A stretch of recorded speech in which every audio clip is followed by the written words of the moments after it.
আসসালামু আলাইকুম রহমতুল্লাহ। প্রিয় 2025 সালের এসএসসি শিক্ষার্থীবৃন্দ, আমার চ্যানেল মাধ্যমিক গণিতে তোমাদের স্বাগতম। টেস্ট পরীক্ষার পরবর্তী সময়ে তোমাদের গণিতের প্রস্তুতির পূর্ণতার জন্য দেশের স্বনামধন্য স্কুলগুলোর টেস্টের গণিত প্রশ্ন আমি সমাধান করে দেখাচ্ছি। তার ধারাবাহিকতায় আজ আমি আলোচনা করছি Adamjee cantonment public school and college ঢাকার গণিত প্রশ্নের ক বিভাগ অর্থাৎ বীজগণিতের অংশ নিয়ে। তো কথা না বাড়িয়ে চলো শুরু করি। প্রথম প্রশ্নে তোমরা দেখতে পাচ্ছ উদ্দীপকের দুটি অংশ, P square is equal to 49 plus 20√6, আর 2 নম্বর বলা হয়েছে যে G of P is equal to এমন একটা ভগ্নাংশ দেয়া আছে। ক নম্বর প্রশ্নে উৎপাদকে বিশ্লেষণ করতে বলা হয়েছে। তো এই উৎপাদকে বিশ্লেষণ করতে বলা হয়েছে যে রাশিটা, সেই রাশিটা আমরা প্রথমে তুলে নিচ্ছি। তুলে নিয়ে এখন এটাকে 4a স্কোয়ার, এটাকে আমরা 2a হোল স্কোয়ার লিখতে পারি, আর 1/4a স্কোয়ার এটাকে 1/2a হোল স্কোয়ার লিখতে পারি। তো এটাকে যদি আমরা a ধরি, a square plus b square, সূত্রের জন্য আমাদের -2ab দরকার। মানে এভাবে করে সাজিয়ে যদি লিখতে পারি তাহলে পরবর্তী লাইনে আমরা এটা থেকে একটা সূত্র অনুসারে a - b হোল স্কোয়ার লিখতে পারবো। এখন এটা লেখার জন্য এই 2ab তো দরকার। এখন দেখো এই যে 2a আর এই নিচের 2a আসলে কাটা যায়, তার মানে এটা শুধু হিসাব করে 2 -2 হয়। তো -2 তো এই পদে ছিলই, এই রাশিতে ছিলই, তো তাহলে এখানে অতিরিক্ত কিছু নেওয়া হয়নি, এই পদটাকে একটু মডিফাই করে লেখা হয়েছে। এরপর 4a - 1a এটা এমনই থাকলো। এখন এই যে সূত্রানুসারে এটা a - b হোল স্কোয়ার হলো। আর এইখান থেকে আপাত দৃষ্টিতে মনে হচ্ছে যে কিছু কমন নেওয়া যায় না, কিন্তু তারপরে আমরা এখান থেকে 2 কমন নিব। 2 কমন নিলে 4a থেকে 2 কমন নিলে 2a, এখানে কোনো প্রবলেম নাই। কিন্তু এখন এই যে 1/a থেকে 2 কিভাবে কমন নিব? এখন কমন নেওয়া মানে তো ভাগ করা। 1/a কে যদি আমরা 2 দিয়ে ভাগ করি তাহলে 1/2a হয়। তো এই 2 কমন নিলে এরকম 2a - 1/2a হয়। তো এটা কমন নেওয়া হলো, কারণ যদি কমন নেই 2 তাহলে এই যে a অংশের মতো হয়ে যায় এটা। তো একই রকম হলে এর পরের লাইনে আমরা এই 2a - 1/2a এই দুই পদ থেকে এটা কমন নিয়ে, এখান থেকে স্কোয়ার ছিল তার মানে দুইটা থেকে একটা কমন নেওয়া হয়েছে, তো আরো একটা 2a - 1/2a থাকে, প্লাস এখানকার এই 2টা অবশিষ্ট থাকে।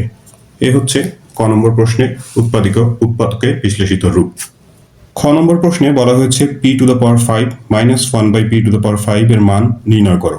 তো এটার জন্য আমাদের যে উদ্দীপকের প্রথম অংশটা দেয়া ছিল p² = 49 প্লাস 20√6, সেই মানটা প্রয়োজন। তো সেটা আমরা লিখে নিয়েছি। লিখে এখন আমাদের চিন্তা করতে হবে যে ডান পাশে কিভাবে আমরা এই পুরো রাশিটাকে হোল স্কোয়ার ফর্মে লিখতে পারি, যাতে করে এই p² থেকে উভয় পক্ষ থেকে স্কোয়ার বাদ দিয়ে আমরা p এর মানটা বের করতে পারি। তো 49 কে ভেঙে আমরা 25 আর 24 লিখলাম, 25 আর 24 যোগ করলে 49 হয়। তাহলে লাভ কি হলো? এই 25 কে আমরা 5 স্কোয়ার লিখতে পারি, আর 24 কে 2√6 হোল স্কোয়ার লিখতে পারি। এটার স্কোয়ার করলে 2 এর স্কোয়ার করলে 4, আর √6 এর স্কোয়ার করলে 6, তার মানে 4 × 6 = 24।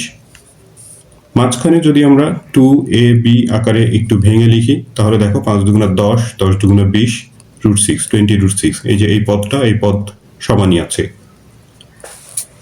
এরপরে তাহলে এটা a + b হোল স্কোয়ার সূত্রে পড়ে, সূত্রানুসারে যা হয় লেখা হলো। এরপর দুই পাশ থেকে স্কোয়ার বাদ দিয়ে বা বর্গমূল করে p = 5 + 2√6 p এর মান বের করলাম। এবারে বের করব 1/p এর মান। তো p এর উপর একটা 1 নেওয়া হয়েছে, তো p এর যে মান তার উপর একটা 1 নিলাম। এবার এই ধরনের অঙ্ক হয়তো তোমরা অনেক করেছো। লব আর হরকে এর যে বিপরীত চিহ্ন সেটা দিয়ে গুণ করতে হয়, বিপরীত চিহ্নযুক্ত রাশি দিয়ে। তো 5 - 2√6 দিয়ে লব আর হরকে গুণ করলাম। গুণ করলে উপরে 1 এর সাথে গুণ করলে 5 - 2√6 এটাই, আর নিচে হচ্ছে a + b × a - b, সূত্রানুসারে a² - b²। 5 square করলে 25, আর এই যে 2√6 স্কোয়ার করলে 24 হয়। 25 থেকে 24 বিয়োগ করলে হচ্ছে 1, নিচের 1 এর কোনো দাম নাই, তাহলে এই যে উপরে 5 - 2√6 এটাই হচ্ছে 1/p এর মান। এখন আমাদের p⁵ - 1/p⁵ এর মান বের করতে বলা হয়েছে। তো সেটার মান বের করার জন্য আমাদের এই p² + 1/p² এর মান এবং p³ - 1/p³ এর মান দরকার, অথবা এটাতে প্লাস এটাতে মাইনাস। তো এইখানে যদি মাইনাস নিই তাহলে এটা a square minus b square সূত্র দিয়ে a plus b a minus b সূত্র দিয়ে ভাঙতে হবে। তো সেই ক্ষেত্রে আমাদের p plus one by P p minus one by P দুইটা জিনিসের মান প্রয়োজন হবে। তো সেটা একটু সংক্ষেপ করার জন্য বা একটু সহজে করার জন্য আমরা এইটাতে প্লাস নিয়েছি আর এটাতে মাইনাস নিয়েছি, কারণ এখানে a স্কোয়ার প্লাস b স্কোয়ারের সূত্র এরকম মাইনাস দিয়েও হয় প্লাস দিয়েও হয়, আর এটার সূত্র সবসময় এখানে মাইনাস দিয়ে হবে। তো এখানে মাইনাসের মানটা বের করলেই হয়ে যায়, তার মানে p minus one by P এর মান প্রয়োজন। তো সেই কারণে p আর ওয়ান বাই পি বিয়োগ করে আমরা p minus one by P এর মান বের করলাম 4√6। এখানে এই মাইনাস 5 প্লাস 5 এটা কাটা 2√6 যোগ করে 4√6। তাহলে এবার p square plus one by P square is equal to a minus B whole square plus 2ab। তো প্লাস 2 থাকে আর 4√6 স্কোয়ার করলে 96 হয়, তার সাথে 2 যোগ করে 98। এরপরে P cube minus one by P কিউবের মান এ কিউব মাইনাস বি কিউবের অনুসিদ্ধান্ত A minus B whole cube plus 3ab into A minus B, মান বসিয়ে দাও। P minus one by P এর মান 4 কিউব করলে 64 হয়, আর √6 এর কিউব করলে 6√6। 64 এর সাথে আবার 6 গুণ করে 384 আর √6, আর এখানে 3 4 12 √6। তো এর সাথে এটা সদিশ পদ যোগ করলে 396 হয়। এবারে আমরা এই P square plus one by P square আর হচ্ছে P cube minus one by P cube এই দুটা গুণ করব। গুণ করলে এটার মান হচ্ছে 98 আর এর মান হলো 396√6। এই দুটো পদ গুণ করে 38,808√6 হয়। আর এ পাশে যদি গুণ করা হয় পি স্কোয়ারের সাথে পি কিউব গুণ করলে p to the power 5, p স্কোয়ারের সাথে minus one by P cube গুণ করলে মাইনাস পি স্কোয়ার কেটে ওয়ান বাই পি থাকে। তারপর এই দুটো পদ গুণ করলে উপরে একটা পি থাকবে প্লাস পি, আর এই লাস্টের পদ দুটো গুণ করে প্লাস মাইনাসে minus one by P to the power 5।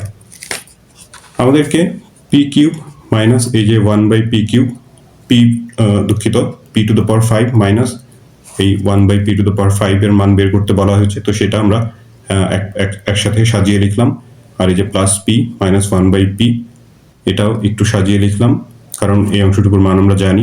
পরের লাইনে সেই মান বসানো হলো 4√6, সেটাকে ডান পাশে নিয়ে যদি বিয়োগ করে দেই তাহলেই এই p to the power 5 minus one by P to the power 5 এর মান পাওয়া যায়, এবং সেই মানটা হচ্ছে 38,804√6। এই হচ্ছে খ নম্বর প্রশ্নের সমাধান। এবারে একের গ নম্বর প্রশ্নে বলা হয়েছে প্রমাণ করো যে G of one by P is equal to G of one minus P. তো এটা যে উদ্দীপকের দ্বিতীয় অংশ দেওয়া আছে G of P is equal to 3p square minus P cube minus 1 divided by P into P minus 1। এই মান ব্যবহার করে আমরা প্রথমে G of one by P এর মান, অর্থাৎ এই যে বাম পাশের যে অংশটুকু আছে সেটার মান বের করব। এরপরে জি অফ ওয়ান মাইনাস পি এর মান বের করব। এরপর দেখাবো যে সেই মান দুটো সমান, অর্থাৎ G of one by P আর G of one minus P সমান। তো জি অফ পি এর মান উদ্দীপকে দেয়া আছে, সেটা লিখে নিয়েছি। এরপর এখান থেকে জি অফ ওয়ান বাই পি যেখানে যেখানে পি ছিল সেখানে ডান পাশে ওয়ান বাই পি বসিয়ে দেওয়া হলো। বসিয়ে দিলে এখানে ওয়ান বাই পি স্কোয়ার তার সাথে 3 গুণ করে 3 বাই পি স্কোয়ার হয়, মাইনাস এটা one by P cube minus 1। নিচে এই ব্র্যাকেটের মধ্যে লসাগু নেওয়া হয়েছে পি, তাহলে 1 মাইনাস পি হয়। তারপরের লাইনে এই নিচের পি দুইটা গুণ করে পি স্কোয়ার হয়, আর উপরে 1 মাইনাস পি। ওপরে লসাগু নেওয়া হয়েছে পি কিউব আর পি স্কোয়ার, লসাগু তো পি কিউব হয়। পি কিউব লসাগু নিলে এখানে হর দিয়ে লসাগুকে ভাগ ভাগ করে যা হয় তার সাথে উপরে লব গুণ করে এই পদগুলো পাওয়া যাবে। লসাগু নিয়ে যেভাবে যোগ বিয়োগ করতে হয়, নিয়ম সবারই জানা থাকার কথা। এখন এই উপরের ভগ্নাংশকে নিচের ভগ্নাংশ দিয়ে ভাগ, তো আমি একবার এখানে গুণ চিহ্ন দিয়ে নিচের ভগ্নাংশটাকে উল্টিয়ে দিলাম। পি স্কোয়ারের সাথে এই পি কিউব কেটে একটা পি থাকে নিচে, তাহলে P into one minus P নিচে থাকে, আর উপরে 3p minus one minus P cube. এই হচ্ছে জি অফ ওয়ান বাই পি এর মান। তো এটাকে একটা সমীকরণ নাম্বার দিয়ে রাখলাম আমি, 1 নম্বর সমীকরণ। এরপর আবার জি অফ ওয়ান মাইনাস পি এর মান বের করব। তো ডান পাশে হচ্ছে জি অফ পি এর মানের যেখানে যেখানে পি ছিল সেখানে এখানে 1 বাই পি বসিয়ে দিলাম। বসিয়ে দিলে এখানে যে 1 মাইনাস 1 কেটে একটা পি থাকবে, মাইনাস পি থাকবে into 1 minus P into 1 minus P. আর ওপরে one minus P whole square, A minus B whole square সূত্র দিয়ে ভাঙতে হবে, মাইনাস এখানে A minus B whole cube, কিউবের সূত্র দিয়ে ভাঙতে হবে, আর লাস্টে এই মাইনাস ওয়ান। তারপরের লাইনে এই 3 এর সাথে যে ব্র্যাকেটের অংশটা গুণ অবস্থায় আছে, গুণ করে দেয়া হলো, তারপর মাইনাস, ব্র্যাকেট তুললে মাইনাস সামনে, এই মাইনাসের কারণে ভেতরের চিহ্নগুলো সব পরিবর্তন হয়ে যাবে, আর শেষের এই মাইনাসটা। এখন যেগুলো সদিশ পদ আছে সেগুলো আমরা যোগ বিয়োগ করি। এখানে পি যুক্ত এই যে দুইটা পদ মাইনাস 3p হয়, তারপর এই পি স্কোয়ারের পদ দুটো কাটা যায়, সংখ্যার এই 3 মাইনাস ওয়ান, তো -2 আর +3 +1 হয় তাহলে, আর -6, আচ্ছা এটা লিখেছি প্লাস পি কিউব, এই যে প্লাস পি কিউব। এখন নিচে একটা মাইনাস আছে সামনে, এই মাইনাসটাকে উঠানোর জন্য আমরা যদি উপর থেকে একটা মাইনাস কমন নিই তাহলে ভেতরের চিহ্নগুলো পরিবর্তন হয়ে যাবে। তো উপরে আমরা একটা মাইনাস কমন নিয়েছি, কমন নিলে 3p -1 মাইনাস পি কিউব হয়। ওপর নিচ থেকে যদি আমরা মাইনাসটা বাদ দিয়ে দিই অথবা -1 দিয়ে লব আর হরকে যদি গুণ করি তাহলে g অফ 1/p এর মান আমরা পাই হচ্ছে এই যে 3p -1 minus P cube divided by p into 1 minus p, যেটা ওই g অফ 1/p এর মানের সমান। অর্থাৎ 1 নম্বর সমীকরণ থেকে আমরা যেটা পাই সেই 1 আর 2 দুইটাকে যদি কম্বাইন করি তাহলে আমরা লিখতে পারি g of 1/p is equal two g of 1 minus p, প্রমাণিত। এবারে 2 নম্বর প্রশ্নের উদ্দীপকে পরে আসি। প্রথমে এই যে ক নম্বর প্রশ্ন দেখতে পাচ্ছ যে বলা হয়েছে এ বি সি ক্রমিক সমানুপাতি হলে দেখাও যে a plus b divided by b plus c whole square is equal to a by c. তো এ বি সি ক্রমিক সমানুপাতি, এর মানে হচ্ছে এ আর বি এর অনুপাত বি আর সি এর অনুপাত সমান। এই যে এ বি সি ক্রমিক সমানুপাতি, এর অর্থ a is to b is equal to b is to c। তো অনুপাতকে আমরা এইভাবে ভগ্নাংশ আকারে লিখতে পারি, লিখে আর গুণন যদি করি b square is equal to ac, একটা মান বের করলাম। এখন বাম পাশে আছে হলো a plus b by b plus c whole square, ওপরে এটা a plus b whole square সূত্র দিয়ে ভাঙলাম, নিচে এটা a plus b whole square সূত্র দিয়ে ভাঙা হলো। ভাঙলে এই যে যেখানে যেখানে বি স্কোয়ার আছে বি স্কোয়ারের মান এই এসি, সেই মানটা বসিয়ে দেওয়া হলো। মান বসিয়ে দিয়ে দেখো ওপরের অংশ থেকে a কমন নেওয়া যায়, a কমন নিলে a plus 2b plus c থাকে, আর নিচ থেকে একটা c কমন নেওয়া যায়, তাহলেও ওই একই জিনিসই থাকে। তাহলে এই ব্র্যাকেটের অংশ আমরা যদি কেটে দেই a বাই c থাকে, যেটা ডান পক্ষের সমান। তো তাহলে বাম পক্ষ আর ডান পক্ষ সমান, সেটি দেখানো হলো। 2 এর খ নম্বর প্রশ্নে প্রমাণ করতে বলা হয়েছে যে a is equal two 1। a হচ্ছে উদ্দীপকে এই যে এরকম একটা রাশি দেয়া আছে x to the power m plus 1 divided by x to the power m whole to the power m minus 1 divided by x square whole to the power m plus 1 R x to the power m minus 1 whole to the power m plus 1 divided by x to the power minus 2। তো এইরকম একটা রাশি, সেটার মান অর্থাৎ a এর মান 1 প্রমাণ করতে বলা হয়েছে। তো আমরা প্রশ্নটা লিখে নিলাম। এখন উপরে এখানে x two the power m plus 1 যা ছিল তাই, আর নিচে এখানে পাওয়ারের উপর পাওয়ার গুণ করে দিতে পারি, গুণ করে দিলে m স্কোয়ার মাইনাস m হয়। পরের ভগ্নাংশ এখানে ওই যে 2 পাওয়ার x এর উপর, তার উপর আবার m প্লাস 1 পাওয়ার আছে, তো পাওয়ারের সাথে পাওয়ার যদি গুণ করে দেই 2m প্লাস 2, নিচে এই x এর উপর m মাইনাস 1 আর m প্লাস 1 দুটোই পাওয়ার, গুণ করে দিলে a plus b i minus b সূত্র দিয়ে গুণ করলে m স্কোয়ার মাইনাস 1 হয়। আর এখানে x two the power minus 2, তার মানে এটা 1 বাই এক্স স্কোয়ার লিখতে পারি। ঋণাত্মক পাওয়ার মানে হচ্ছে সেটা নিচের সংখ্যা। এবার তাহলে এই যে এখানে ভাগ চিহ্ন ছিল এটাকে গুণ চিহ্ন দিয়ে এই পরের এই ভগ্নাংশটাকে উল্টিয়ে দেওয়া হলো। একই সাথে এইখানকার ভাগ চিহ্ন এটাকে উল্টিয়ে দিলে এক্স স্কোয়ার বাই 1 হয়, তো নিচে 1 না লিখলেও হয়। এখন এই উপরের যে এক্স গুলো আছে সবই এগুলো গুণ অবস্থায়, উপরের এই এক্স গুলো গুণ করে দিলে তাদের পাওয়ার যোগ হয়ে যায়, আবার নিচের যে এক্স গুলো আছে সেগুলো গুণ করলে তাদের পাওয়ার গুলো যোগ হয়ে যায়। তো সেটা যোগ করে একত্রিত করা হলো। এবার সব শেষে দেখো এই এক্স এর উপরে যেগুলো সদিশ পদ আছে পাওয়ার, সেগুলো এই এম স্কোয়ার একটাই, এম এটাও একটা, 1 মাইনাস 1 কেটে প্লাস 2 এটা শুধু থাকে, নিচে এই এম স্কোয়ার একটা, 2m আর মাইনাস m মিলে হচ্ছে প্লাস m হয়, আর এই প্লাস 2। তাহলে ওপরে নিচে x এর পাওয়ার সহ সম্পূর্ণ রাশি দুটোই সমান, তাহলে ভাগ করলে এটা 1 হবে। তো তো তার মানে আমরা পাচ্ছি যে a এর মান 1, সেটি দেখানো হলো। বীজগণিতের 2 নম্বর প্রশ্নের গতে বলা হয়েছে যে দেখাও যে p ইজ ইকুয়াল টু উপরে √1 plus a plus √1 minus a divided by √1 plus a minus √1 minus a, আর উদ্দীপকে এইরকম একটা রাশি দেয়া ছিল সমীকরণ p square minus 2p by a plus 1 equal to 0। উদ্দীপকের তথ্য লিখে নেওয়া হয়েছে। এরপরে যে মাঝখানের যে পদটা সেটাকে যদি আমরা ডান দিকে নিয়ে যাই তাহলে 2p বাই a এটা ডান পাশে এসে ধনাত্মক হয়ে গেল। এবার উভয় পক্ষকে আমরা 2p দিয়ে ভাগ করলাম। তো ডান পাশে ভাগ করলে 2p এখানে ডান পাশে 2p দিয়ে ভাগ করলে এখানে উপরে 1 থাকে, আর বাম পাশে এখানে 2p ভাগ হয়ে গেল। এবারে উভয় পক্ষে আমরা যোজন বিয়োজন করলাম। লব এর সাথে হর যোগ, আবার নিচে লব থেকে হর বিয়োগ, ডান দিকেও একই কাজ। এখানে তোমরা সাইড নোট লিখে দিতে পারো। এখন দেখো এটা সূত্রে পড়ে p স্কয়ার একটা 1 এর উপর স্কয়ার ধরে নাও, 2 ইন্টু p ইন্টু এখানে আমরা একটা 1 মনে মনে ধরে নিতে পারি। তো তাহলে a square plus b square plus 2ab, আবার নিচে a square plus b square minus 2ab, উপরে হচ্ছে a plus b whole square আর নিচে a মাইনাস b হোল স্কয়ারের সূত্রে পড়ে। তো সূত্রানুসারে আমরা লিখলাম p প্লাস 1 হোল স্কয়ার আর নিচে p মাইনাস 1 হোল স্কয়ার, ডান দিকে যা ছিল তাই।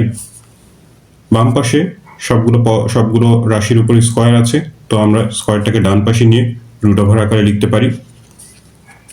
এবার আরো একবার যোজন বিয়োজন করা হলো। উপরে লবের সাথে হর যোগ আর নিচেও লব থেকে হর বিয়োগ, ডান দিকেও একই কাজ, লব যোগ হর আর হচ্ছে লব বিয়োগ হর। তাহলে এই যে 1 আর -1 কেটে উপরে হচ্ছে 2p থাকে, আর নিচে এই p কেটে 1 1 2, ডান পাশে অপরিবর্তনীয়। নিচে আর উপর থেকে যদি আমরা এই 2 কেটে দিই তাহলে বাম পাশে শুধু p থাকে, আর ডান দিকে যা ছিল সেটাই। তো এটাই দেখাতে বলা হয়েছে। তো 2 এর গ নম্বর প্রশ্নটা দেখানো হলো। তৃতীয় প্রশ্নটা ত্রয়োদশ অধ্যায় অর্থাৎ ধারার অধ্যায় থেকে। এখানে প্রথমে ক নম্বর প্রশ্নে একটা ধারা দেয়া আছে 5 plus 11 plus 17 plus 23 plus dot dot dot dot plus 59 is equal two কত। তার মানে এই ধারাটার সমষ্টি বের করতে বলা হয়েছে। তো ক নম্বরের প্রশ্ন হিসেবে বেশ একটু বড়ই হয়ে গেছে প্রশ্নটা, কারণ এখানে পদ সংখ্যা দেয়া নাই। সমষ্টি বের করতে গেলে আমাদের পদ সংখ্যা দরকার, অর্থাৎ n এর মান, প্রথমে n এর মান বের করে নিতে হবে, এরপর সমষ্টি সূত্র ব্যবহার করে সমষ্টি বের করতে হবে। এখানে ধারাটার প্রথম পদ a5, সাধারণ অন্তর দ্বিতীয় পদ থেকে প্রথম পদ অথবা যে কোনো পরের একটা পদ থেকে আগের একটা পদ বিয়োগ করলে আমরা সাধারণ অন্তর পাবো। এখানে সাধারণ অন্তর d ইজ ইকুয়াল টু হচ্ছে 6।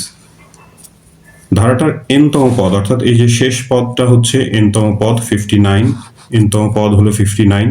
সূত্রানুসারে n তম পদ হয় a plus n minus 1 into d is equal two 59। তো এখানে a আর d এর মান বসিয়ে দেওয়া হলো। এই 5টা ডান পাশে গিয়ে 59 থেকে মাইনাস হলে 54 হয়। তারপর এখানে যে 6 এটা গুণ অবস্থায় আছে, ডান পাশে গেলে সেটা 54 সাথে ভাগ হয়ে 6 নং 54 9, আর সবশেষে n ইজ ইকুয়াল টু -1টা ডান পাশে গিয়ে 9 সাথে যোগ হয়ে 10। তাহলে আমরা n এর মান পেয়েছি, অর্থাৎ পদ সংখ্যা হচ্ছে 10। তো এখন আমাদের এই ধারাটা 10 পদের সমষ্টি নির্ণয় করতে হবে। তো সমষ্টির সূত্র আমরা জানি যে n/2 into 2a plus n-1 into d। আমি সূত্র না লিখে এখানে সরাসরি মান বসিয়ে দিয়েছি, কারণ 2 মার্কের প্রশ্ন এমনিতেই যথেষ্ট বড়। তো এখানে 10 2 ডিভাইড করলে 5 হয়, এখানে 5 দুগুণা 10, 10 থেকে 1 বিয়োগ করে 9, 6 নং 54, 54 সাথে 10 যোগ করে 64, তার সাথে সামনের 5 গুণ করে 320। ইচ্ছা করলে হিসাবটা আরো সংক্ষেপ করতে পারো তোমরা। এবারে খ নম্বর প্রশ্নে বলা হয়েছে যে সমান্তর ধারাটার প্রথম p প্লাস q সংখ্যক পদের সমষ্টি নির্ণয় করো। সমান্তর ধারার যে তথ্য উদ্দীপকে দেয়া আছে সেখানে বলা হয়েছে যে সমান্তর ধারার p তম পদ হচ্ছে p স্কয়ার আর q তম পদ q স্কয়ার। ব্যাস এতটুকুই। p তম পদ হচ্ছে p স্কয়ার আর q তম পদ q স্কয়ার। তো যেহেতু ধারা দেয়া নাই, আমরা প্রথমে সমান্তর ধারাটার প্রথম পদ a ধরে নিলাম, আর সাধারণ অন্তর হচ্ছে d। এখন উদ্দীপকে বলা হয়েছে যে ধারাটার p তম পদ p স্কয়ার। সূত্রানুসারে p তম পদ a প্লাস n তম পদের বেলাতে এখানে n-1 হয়, তো p তম পদ হচ্ছে p-1 into d is equal two p square. তো p-1 এর সাথে এখানে d যদি আমরা গুণ করে দেই, pd মাইনাস d, ডান পাশে হচ্ছে p স্কয়ার। এটা আমরা একটা সমীকরণ নাম্বার দিলাম। উদ্দীপকে আবার কিউ তম পদ দেয়া আছে হলো কিউ স্কোয়ার। সূত্রানুসারে কিউ তম পদ a plus q minus one into d is equal to q square. Q minus ওয়ানের সাথে ডি গুণ করে দেয়া হয়েছে, দিয়ে এটা 2 নম্বর সমীকরণ লিখলাম। এবার 2 থেকে 1 যদি আমরা বিয়োগ করি, অথবা 1 থেকে 2 যে কোনো একটা বিয়োগ করতে পারো। এখানে 1 থেকে 2 বিয়োগ করা হয়েছে, বিয়োগ করলে এ এ কাটা যায়, এখানকার ডিও কাটা যায়, আর পিডি থেকে কিউডি বিয়োগ, পি স্কোয়ার থেকে কিউ স্কোয়ার বিয়োগ। এখানে ডি কমন নিয়ে আমরা পি মাইনাস কিউ লিখতে পারি, আর ডান পাশে P square minus Q square, A square minus B square সূত্রানুসারে A plus B into A minus B. তো তাহলে ডি ইজ ইকুয়াল টু উভয় পক্ষকে যদি আমরা পি মাইনাস কিউ দিয়ে ভাগ করি, এই পি প্লাস কিউটা থেকে যায়। এ হচ্ছে ডি এর মান। এবারে ওই ডি এর মান ব্যবহার করে আমরা এ এর মান বের করব। তার জন্য এখানে 1 নম্বর সমীকরণ, অথবা ইচ্ছা করলে 2 নম্বর সমীকরণ তোমরা মান বসাতে পারো। এখানে 1 নম্বর সমীকরণটা ছিল হচ্ছে A plus PD minus D is equal to P square. সেখানে ডি এর মান বসিয়ে দেওয়া হলো, ডি এর স্থলে পি প্লাস কিউ। এখানে ডি এর জায়গাতে পি প্লাস কিউ, সামনে মাইনাসের কারণে প্লাস মাইনাসের মাঝখানে মাইনাস হয়ে গেল। এবারে এই পি প্লাস কিউ এর সাথে সামনে পি যদি গুণ করে দেওয়া হয়, p square plus p Q.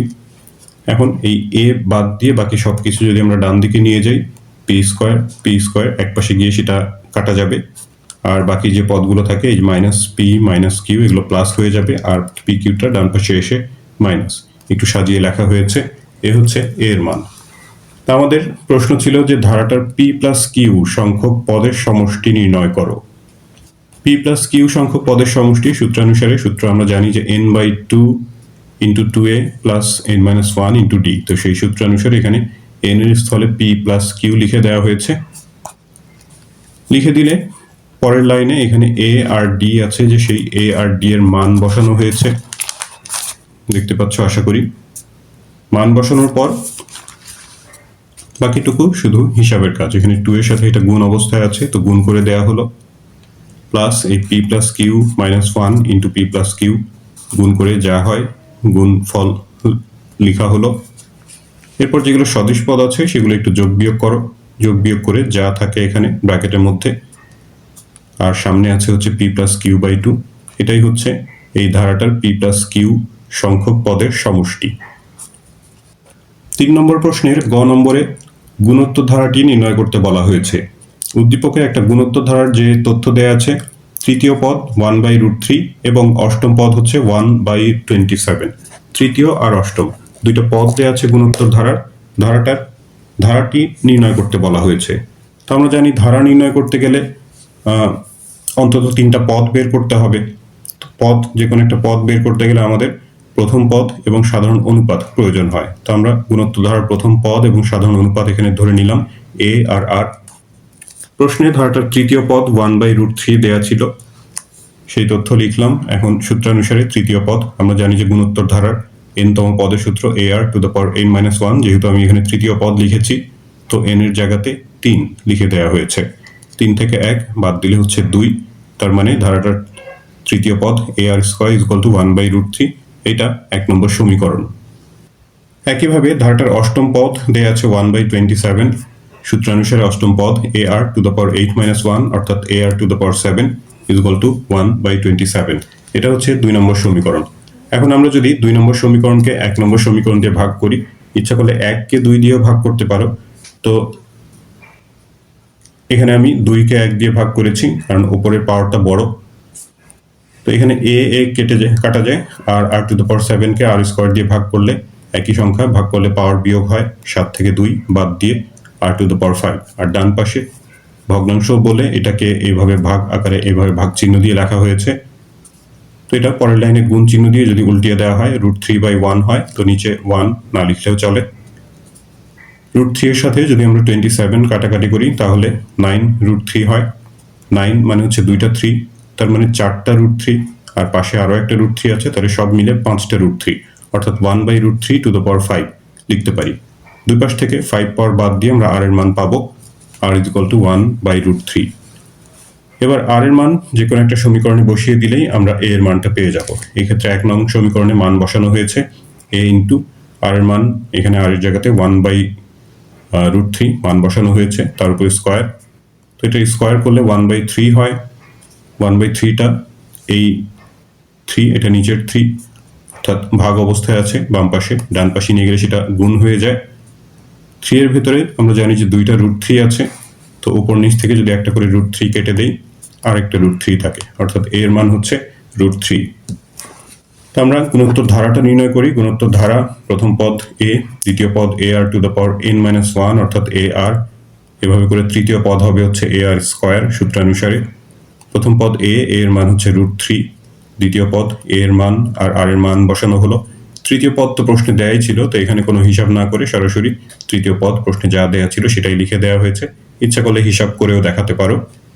তো এখানে দ্বিতীয় পদের এই যে √3 উপর নিচ থেকে কেটে দিলে শুধু 1 থাকে, তার মানে প্রথম পদ হচ্ছে √3, তারপরে +1 +1/√3, এই হচ্ছে গুণোত্তর ধারাটি। তো এই আদমজী ক্যান্টনমেন্ট পাবলিক স্কুল এর বীজগণিতের অংশের সমাধান এখানেই শেষ হচ্ছে।